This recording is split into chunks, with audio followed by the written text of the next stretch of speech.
Hello guys, welcome back to my channel economics world by Simar. So thumbnail से तो आपको पता चल गया होगा ये वीडियो किस लिए है। So in this video I am going to share my strategy of how I cleared my UGC NET exam in my very first attempt, और मैंने ऐसी कौन सी गलतियाँ करी जिसकी वजह से मेरा कुछ पॉइंट से JRF रह गया, but definitely I not make that mistake in my June exam. So let's start. So अगर हम बात करें कि हमने बुक्स कौन सी रेफ़र की, फर्स्ट ऑफ ऑल तो मैंने पेपर 1 के लिए जो बुक रेफ़र की वो थी मेरी KVS मदान।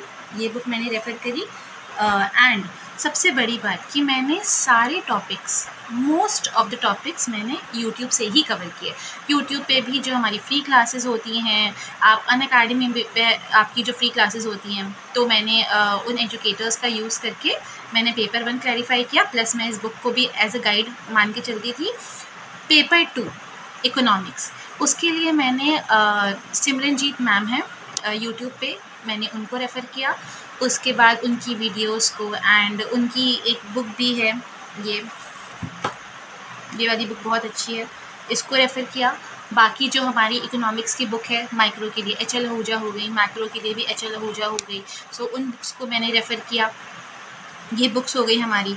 उसके बाद एक अरिहंत की आती है हमारी UGC नेट इकोनॉमिक्स की बुक, उस बुक को मैंने रेफ़र किया। एंड अगर आपको नहीं मिल रही होगी तो आप मेरे को कमेंट सेक्शन में बताना, मैं आपको उसकी जो लिंक है, ऑनलाइन बुक्स अवेलेबल है तो मैं उसकी लिंक आपको उसमें प्रोवाइड कर दूँगी कमेंट सेक्शन में। उसके बाद अब मैंने इसकी तैयारी की कैसे। मैंने जो मेरी स्ट्रैटेजी थी वो ये थी कि मैं चैप्टर वाइज लेके चलती थी सबसे पहले। अगर आप ये सोच रहे हैं कि आप प्रीवियस ईयर क्वेश्चन सबसे पहले सॉल्व करेंगे तो ये आपकी गलती है। प्रीवियस ईयर क्वेश्चन आपको पहले सॉल्व नहीं करना है। पहले अगर हमें कंसेप्ट ही नहीं पता होगा तो प्रीवियस ईयर क्वेश्चन को देख के हम घबरा जाएंगे, क्योंकि हम उसको सॉल्व तो कर नहीं पाएंगे।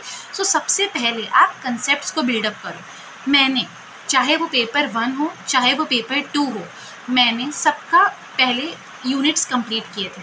हर यूनिट कंप्लीट करने के बाद, फॉर एग्जांपल पेपर 1 में मैंने टीचिंग एप्टीट्यूड किया।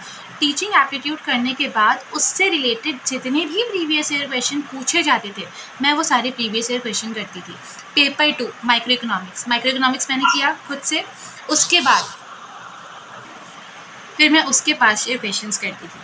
उसके बाद मैंने जो मैंने यूट्यूब में एजुकेटर्स को यूज़ किया, वो मैंने सिमरनजीत कौर मैम को यूज़ किया। पेपर 2 के लिए अमित चैटर्जी सर को मैंने रेफ़र किया पेपर 2 के लिए।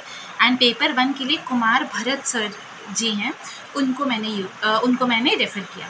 तो ये सब मैंने एजुकेटर्स को रेफ़र किया for clearing my paper 1 and paper 2, plus जो मेरी सेल्फ प्रिपरेशन है, अभी उसके बारे में हम आगे बात करेंगे। उसके बाद मोस्ट इम्पॉर्टेंट होता है रिवीजन। आप कुछ भी पढ़ रहे हैं, आप एक स्ट्रैटेजी समझ गए कि आप यूनिट लगाइए, यूनिट का क्या करिए, प्रीवियस ईयर क्वेश्चन लगाइए। ठीक है, ये नहीं कि हम पहले प्रीवियस ईयर क्वेश्चन लगा ले फिर हम पढ़ने बैठे, नहीं, आप एनालाइज कर लीजिए, लेकिन सबसे पहले यूनिट कवर करिए, फिर उससे रिलेटेड क्वेश्चन लगाइए, तो कॉन्फिडेंस बिल्ड होगा। मोस्ट इम्पॉर्टेंट, हर 3 दिन में मैं सारे यूनिट्स को जो भी मैं लिखती थी उसको रिवाइज करती थी। हर 3 दिन में, in every 3 days I use to revise the units. आप जैसे मंडे को जो पढ़ रहे हैं, वेडनेसडे को रिवाइज करिए, ट्यूसडे को जो पढ़ रहे हैं, थर्सडे को रिवाइज करिए। इस तरीके से रिवीजन बहुत इंपॉर्टेंट होता है। संडे एक ऐसा दिन बनाइए जहाँ पे आप बहुत आपको पढ़ने की ज़रूरत नहीं है। संडे को पूरे हफ्ते में जितना पढ़ा उसको रिवाइज करिए, क्योंकि रिवीजन इज़ द की। वो रिवाइज़ नहीं होगा तो नहीं हो पाएगा। तो रिवीजन तो आपको करना ही करना है, क्योंकि क्या होता है, हम जितना पढ़ते जाएंगे भूलते जाएंगे, तो हमें ये काम नहीं करना है, हमें रेगुलर रिवीजन करना है। तो मैं हमेशा, मतलब सुबह उठ के, तो मेरा रात में जो भी पढ़ा सुबह उठ के उसका रिवीजन करना मस्ट है, वो आप उसको ट्रेड ऑफ नहीं कर सकते। उसके बाद chapter wise previous year question मुझे यूट्यूब से ही मिल जाता था, और जो क्वेश्चन पेपर्स आपके ऑफिशियल जो UGC की वेबसाइट है NTA की, वहाँ अवेलेबल है, वहाँ से क्वेश्चन पेपर्स भी आप डाउनलोड करके कर सकते हैं। प्लस यूट्यूब पे भी आपका बहुत सारा मटेरियल अवेलेबल है। जो इंपॉर्टेंट चीज़ आपको बता दूँ, जो लोग कहते हैं कि नहीं हमें प्राइवेट ट्यूशन करना है UGC के लिए और ये सब, आप सेल्फ स्टडी के बेसिस पर भी एग्ज़ाम क्रैक कर सकते हैं। Only you need some guidance. YouTube में भी आप गाइडेंस ले सकते हैं, और आप ये नहीं कि आपको कहीं बाहर जाने की ज़रूरत है टू प्रिपेयर फॉर इट, ऐसा कुछ नहीं है। आप आराम से, जो मैंने एग्ज़ाम क्रैक किया, मैंने सेल्फ स्टडी के बेसिस के ऊपर क्रैक किया। मैं खुद ही ढूंढती थी मटेरियल, प्रिपेयर करती थी और उसको पढ़ती थी। मैंने कोई कोचिंग वगैरह कुछ रेफ़र नहीं करी है।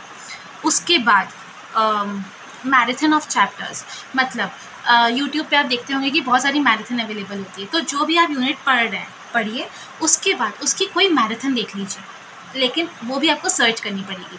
बहुत अच्छे मैराथन अवेलेबल होते हैं यूट्यूब पे, बस you need to search it, वो करना आना चाहिए। क्योंकि ऐसे तो बहुत सारे ऐसे टीचर्स हैं जो बस ऐसे पढ़ा रहे हैं, लेकिन कुछ जो हैं वो बहुत अच्छे हैं, लिटरली आपको बहुत अच्छे से क्रिस्प एंड क्लियर हो जाएगा टॉपिक। तो वो मैराथन आप देखेंगे तो कम से कम क्या होता है, रिवाइज हो जाता है। ये सब हो गया। And most important cheese, positivity. पूरे एग्ज़ाम के टेन्योर में मैंने अपने एग्ज़ाम की प्रिपरेशन मैंने अक्टूबर में शुरू की थी, तब से लेकर मार्च तक 6 मंथ्स, फरवरी तक 6 मंथ्स ऑलमोस्ट, मैंने 5 to 6 मंथ्स मैंने इस प्रिपरेशन को दिए। जो गलतियाँ मैंने एक्चुअली, मेरे साथ तो डिफरेंट ही पर्सपेक्टिव था। मेरे एक्चुअली मैं ट्यूशन्स भी लेती हूँ, तो उसमें जिसमें मेरे 2 मार्च पे एग्ज़ाम की डेट थी, तो मेरे बच्चों के बोर्ड एग्ज़ाम थे जिनको मैं ट्यूशन देती हूँ, उनको मैं छुट्टी नहीं दे सकती थी। मेरे कॉलेज के अभी मेरा मास्टर्स चल रहा है, तो मेरे मास्टर के सेमेस्टर एग्जामिनेशन थे, 3rd सेमेस्टर के, वो चल रहा था। 1 मार्च को मेरा पेपर ख़त्म हुआ, तो उसके चलते भी क्या हुआ कि लेकिन वही होता है ना कि अगर आपके अंदर एक पॉजिटिविटी है, आपको पता है कि आपको ये काम करना है, तो any how you can do it. तो ये नहीं सोचना है कि ये भी है, ये भी है, ये भी हम कैसे करेंगे, कुछ नहीं। 1 मार्च को मेरा पेपर था।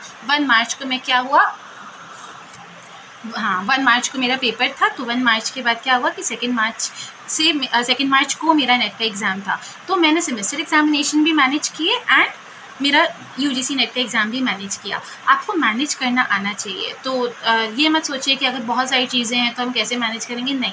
अगर दिमाग में एक पॉजिटिविटी है तो आराम से हो सकता है। जो अगल बगल लोग कहते हैं, डोंट लिसन टू इट, यहाँ पे आपका पॉजिटिविटी होना चाहिए। मोस्ट इम्पॉर्टेंट, कंसिस्टेंसी, वो नहीं है तो फिर ये एग्ज़ाम क्रैक करना भी बहुत मुश्किल है। कंसिस्टेंसी होनी चाहिए। ये नहीं कि मेरा आज पढ़ने का मन नहीं कर रहा है, होता है कभी कभार, होता है मेरा पढ़ने का मन नहीं कर रहा है ये वो, लेकिन नहीं, जब आपके दिमाग में एक गोल है, बना लीजिए कि आपको ये क्लियर करना है। कंसिस्टेंसी उसके लिए बहुत इंपॉर्टेंट है। आपको हर दिन उठकर अपने आप को मोटिवेट करिए। सबसे बड़ी चीज़ होती है अपने आप को खुद से मोटिवेट करना। अपने आप को मोटिवेट करिए, नहीं मुझे बनना है, मुझे प्रोफेसर बनना है। जो अपना गोल है उसको आप रोज़ याद दिलाते रहेंगे ना, that is the most important. वो आपको कंसिस्टेंट खुद बनाएगा। उसके बाद हम ये सोचते हैं कि अगर एग्ज़ाम क्रैक नहीं हुआ तो, प्रिपरेशन फ़ेज़ में ये चीज़ आती है ना दिमाग में कि अगर एग्ज़ाम क्रैक नहीं हुआ तो, मत सोचिए। मैं अपने पूरे टेन्योर में जितना मैंने प्रिपरेशन का फ़ेज़ रखा, अभी तो मुझे और प्रिपेयर करना है फॉर जेआरएफ। बट मैं आपको बताऊं, इस एग्ज़ाम के लिए भी मैंने जो रखा, मैंने यही सोचा था कि अगर हो गया तो, ये मत सोचिए नहीं हुआ तो। मैंने लिटरली वो दिन इमेजिन किया था जब रिज़ल्ट आएगा मेरा क्वालिफाई दिखाएगा, तो मैंने वो दिन इमेजिन करके अपनी प्रिपरेशन रखी। मैं ये बिल्कुल रॉ चीज़ बता रही हूँ जो मैंने अपने साथ किया। मैं कुछ भी यहाँ वहाँ से कुछ भी नहीं, जितना मैंने किया मैं आपको सब अपनी स्ट्रैटेजी बता रही हूँ। तो एकदम कंसिस्टेंसी, पॉजिटिविटी, ये सब चीज़ें होनी चाहिए। उसके बाद अपने आप को हेल्दी रखिए। जितना बीमार पड़ेंगे उतना आपके दिन जाएंगे प्रिपरेशन में, तो वो चीज़ नहीं करनी है। अपने आप को बिल्कुल हेल्दी रखना है, पॉजिटिविटी रखना है। और टाइम है, कुछ लोग जो घंटे की बात होती है कि हम कितने घंटे पढ़े तो हम ये एग्ज़ाम क्रैक कर पाएँ, कुछ आपके जो लिमिट है, लिमिट आप जितना अपने आप को मैक्सिमम कवर कर सकते हैं वो कवर करिए। लिमिट नहीं होनी चाहिए। आप अपने गोल्स बनाइए। ये नहीं कि हम इतने घंटे पढ़ेंगे तो नहीं, गोल्स बनाइए। हम ये टॉपिक आज ख़त्म करेंगे, इतना टॉपिक हमको ख़त्म करना है, वो गोल्स बनाइए, उसके अकॉर्डिंग आप प्रिपरेशन करिए। तो टाइम आप अपना मैनेज खुद कर सकते हैं। पर्सनली मैं 6 to 7 आवर्स मेरा हो रही, क्योंकि मेरा कॉलेज भी चल रहा है साथ में, तो मुझे उसके लिए भी प्रिपरेशन करनी होती थी। तो मैंने कॉलेज के साथ साथ, अभी जैसे मेरा 4th लास्ट सेमेस्टर चल रहा है, तो मैंने बीच ही में क्रैक कर लिया। तो कॉलेज के साथ भी आप आराम से मैनेज करके टाइम निकाल सकते हैं। अब बात आती है कि नोट्स मैंने कैसे प्रिपेयर किए, चाहे पेपर 1 के लिए हो चाहे पेपर 2। तो अगर आप वो चाहते हैं कि मैं वो आपको बताऊं तो आप कमेंट सेक्शन में लिख देना, मैं आपको वो नोट्स मेकिंग स्ट्रैटेजी भी बता दूंगी। नोट्स मैं अपने देना नहीं चाहूँगी, क्योंकि मुझे लगता है कि अगर आप खुद अपने हाथों से नोट्स बनाएं तो उसकी जो क्रेडिबिलिटी होती है वो ज़्यादा होती है। तो अगर आपको स्ट्रैटेजी चाहिए कि कैसे बनते हैं क्रिस्प एंड शॉर्ट नोट्स, तो आप मुझे कमेंट सेक्शन में बता सकते हैं। उसके बाद जैसे लोग कहते हैं कि आपको बहुत मोटी मोटी बुक्स पढ़नी पड़ेंगी क्लियर करने के लिए, ठीक है, बुक्स पढ़नी पड़ती है, but that does not mean कि हम टॉपिक के बियॉन्ड जाके पढ़ रहे हैं। हमेशा अपने सिलेबस से स्टक रहिए, सिलेबस को सामने रखिए, सिलेबस से बिल्कुल स्टक रहिए और क्वेश्चंस जैसे पूछे गए हैं उस तरीके से पढ़ाई करिए, क्योंकि क्वेश्चंस पता चला कुछ और पूछा गया है, हमने पूरा कई बच्चे कहते हैं कि अरे हमने तो इतना पढ़ा, मेरा एग्ज़ाम क्रैक नहीं हुआ। उसका रीज़न सिर्फ यही होता है क्योंकि उनकी टू द पॉइंट स्टडी नहीं होती है। ये ऑब्जेक्टिव टाइप ऑफ पेपर है, हमें 4 ऑप्शन में से एक ऑप्शन चुनना है, तो हमें डिटेल में तो जाना पड़ेगा, पर उतनी डिटेल तक जाइए जितना आपको ज़रूरी हो ये एग्ज़ाम क्रैक करने के लिए। बहुत बंडल पढ़ के रहेंगे और वो किसी काम का नहीं है, तो that is of no use. ये मेरी स्ट्रैटेजी थी जो मैंने यूज़ करी थी, एंड इसके अलावा आप कुछ भी ऐड ऑन करके पूछना चाहते हैं तो आप आराम से ऐड ऑन कर सकते हैं। नोट से रिलेटेड अगर आपको कोई इन्फॉर्मेशन चाहिए हो तो वो आप कमेंट सेक्शन में पूछ सकते हैं। एंड यही था guys, thank you so much. और कोई भी डाउट हो, any type of doubt, any type of help, कुछ भी चाहिए हो, you can ask me any time. Thank you so much and don't forget to subscribe to the channel, क्योंकि अब जो मैं अपडेट्स डालती रहूँगी वो आपको मिलते रहेंगे ऐसे। And don't forget to hit the bell icon to receive all the updates. Thank you so much, bye.